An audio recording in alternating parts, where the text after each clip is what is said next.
Awigenam Astu Namasidam Om Anubhadra Kartawiyantu Wiswata.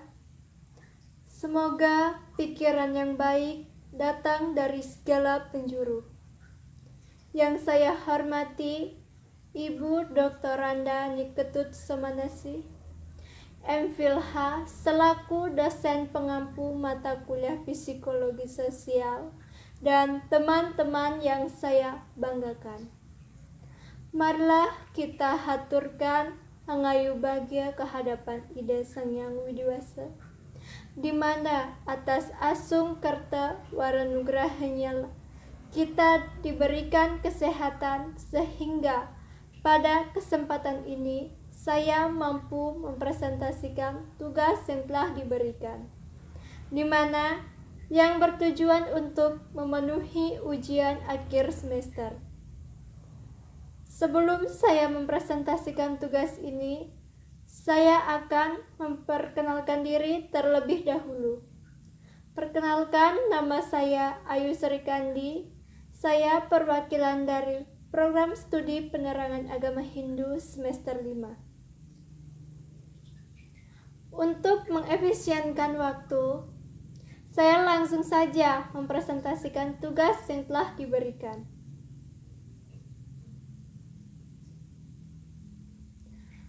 Yang pertama, definisi dan ruang lingkup psikologi sosial sebagai ilmu dasar dan terapan. Pertama, saya akan menjelaskan definisi psikologi sosial. Psikologi sosial adalah salah satu cabang ilmu psikologi yang mengkaji tingkah laku individu di dalam situasi sosial dengan melakukan kajian dan analisis tentang bagaimana manusia mempengaruhi dan dipengaruhi oleh lingkungan sosialnya. Selanjutnya, definisi psikologi sosial sebagai ilmu dasar.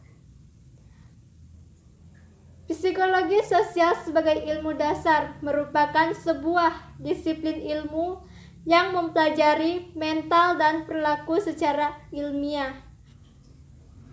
Psikolog berusaha untuk memahami perubahan fungsi mental dalam individu dan perilaku sosial. Selanjutnya, definisi psikologi sosial terapan. Psikologi sosial terapan adalah bagian dari ilmu psikolog sosial yang menerapkan konsep, teori-teori, hasil-hasil penelitian, dan konstruk-konstruk psikologi sosial ke dalam masalah-masalah sosialnya. Adapun ruang lingkup psikologi sosial yang terdiri dari 3 bagian antara lain sebagai berikut. Yang pertama, studi tentang pengaruh sosial terhadap proses pada individu yang dicontohkan seperti studi tentang persepsi, motivasi proses belajar. Yang kedua, studi tentang proses-proses individu bersama, seperti bahasa, sikap, perilaku, dan lain sebagainya. Dan yang ketiga, studi tentang interaksi dalam kelompok, misalnya kepemimpinan, komunikasi, persaingan, kerjasama, dan lain sebagainya. Hubungan antara psikologi, sosiologi, dan psikologi sosial. Psikologi, sosiologi, dan psikologi sosial sangat berkaitan erat. Psikologi sosial merupakan ilmu yang mempelajari tentang jiwa, misalnya mempelajari tentang gejala jiwa yang meliputi mengamati, menanggapi, mengingat, berpikir, dan sebagainya. Sedangkan sosiologi adalah ilmu yang mempelajari tentang hubungan manusia serta mempelajari manusia dalam kehidupan bermasyarakat. Contoh hubungan psikologi sosiologi dengan psikologi sosial, misalnya ketika seorang guru memberikan materi pelajaran matematika kepada anak didiknya. Sikap guru dapat ditunjukkan dengan ramah serta sabar dalam menjelaskan rumus matematika. Apabila seorang guru mampu membina hubungan baik dengan anak didiknya, maka materi pelajaran yang diterima akan mudah diserap. Kalau hal itu dapat tercapai, maka antara guru dan murid akan merasa lega atau puas atas apa yang telah mereka lakukan. Anak didik dapat merasa senang dengan pelajaran matematika. Di samping itu, hubungan antara guru dan murid dapat terjalin dengan baik, seperti hubungan antara orang tua dengan anak. Dari contoh di atas dapat disimpulkan bahwa hubungan antara psikologi, sosial, dan sosiologi sangat erat. Hubungan-hubungan itu dapat terlihat dalam psikologi sosial, karena psikologi sosial adalah ilmu yang mempelajari tentang tingkah laku manusia serta hubungannya dalam masyarakat sosial. 3. Aspek-aspek psikologi sosial. Aspek-aspek psikologi sosial terdiri dari 4 bagian, antara lain sebagai berikut. Yang pertama, karakteristik dan tingkah laku. Karakteristik dan tingkah laku adalah sifat batin yang mempengaruhi segenap pikiran, perilaku, budi pekerti, dan tabiat yang dimiliki manusia atau makhluk hidup. Yang kedua, proses kognitif. Proses kognitif merupakan keyakinan seseorang tentang sesuatu yang didapatkan dari proses berpikir tentang seseorang atau sesuatu. Proses yang dilakukan adalah memperoleh pengetahuan dan manipulasi pengetahuan melalui aktivitas mengingat, menganalisis, memahami, menilai, menalar, membayangkan, dan berbahasa. 3. Pengaruh lingkungan. Pengaruh lingkungan yaitu lingkungan sangat berpengaruh bagi perkembangan sikap dan perilaku seseorang. Karena bila seseorang berada di lingkungan yang baik, maka akan memberikan pengaruh yang baik bagi perkembangan karakter atau perilaku anak, dan begitu pula sebaliknya. Lingkungan yang tidak baik juga dapat memberikan pengaruh yang tidak baik bagi perkembangan sikap atau perilaku seseorang. Dan bagian terakhir atau yang keempat, konteks budaya.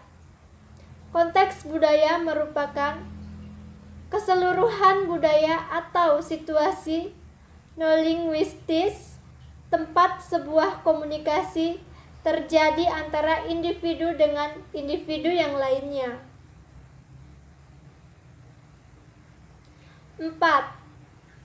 Masalah yang ada di lingkungan sekitar yang erat kaitannya dengan psikologi sosial dan solusi pemecahan masalahnya.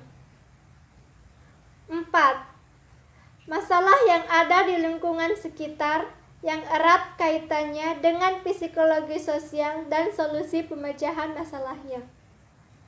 Di sini saya mengambil permasalahannya, yaitu kenakalan remaja. Kenakalan remaja adalah suatu bentuk aktivitas, kegiatan, ataupun perbuatan yang melanggar norma, ketentuan, dan peraturan hukum. Biasanya dilakukan oleh anak-anak berusia 13 sampai dengan 18 tahun. Para remaja ini melakukan tindakan tersebut karena didorong berbagai faktor, ditambah dengan adanya kesempatan. Perbuatan mereka disebut dengan tindakan patologis karena mereka melanggar norma hukum dan berbuat di luar batas yang dapat merugikan keluarga, lingkungan tempat tinggal, dan juga orang lain. Tidak semua kenakalan remaja dilakukan secara individual atau sendiri. Tindakan ini juga sangat sering dilakukan secara berkelompok. Ada beberapa kenakalan yang berakibat fatal dan bisa mendapatkan sanksi hukum atau bahkan sampai di penjara. Misalnya, memakai obat-obatan terlarang, penipuan, pencurian, balapan liar, membolos sekolah, berkelahi dengan teman, dan menonton video dewasa.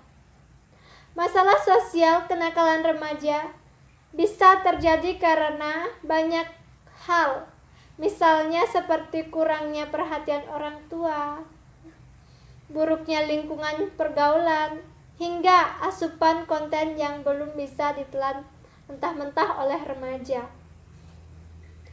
Adapun solusi untuk hal ini adalah masyarakat harus bisa memberikan perhatian lebih kepada remaja di lingkungannya.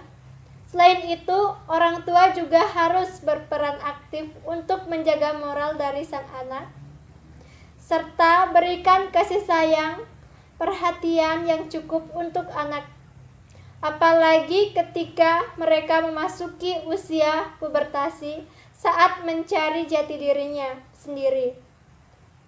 Berikan mereka keteladanan serta berikan beberapa contoh orang dewasa yang patut ditiru. Dan orang tua wajib memberikan motivasi positif setiap kegiatan yang dilakukan oleh sang anak selama mereka melakukan hal yang bermanfaat.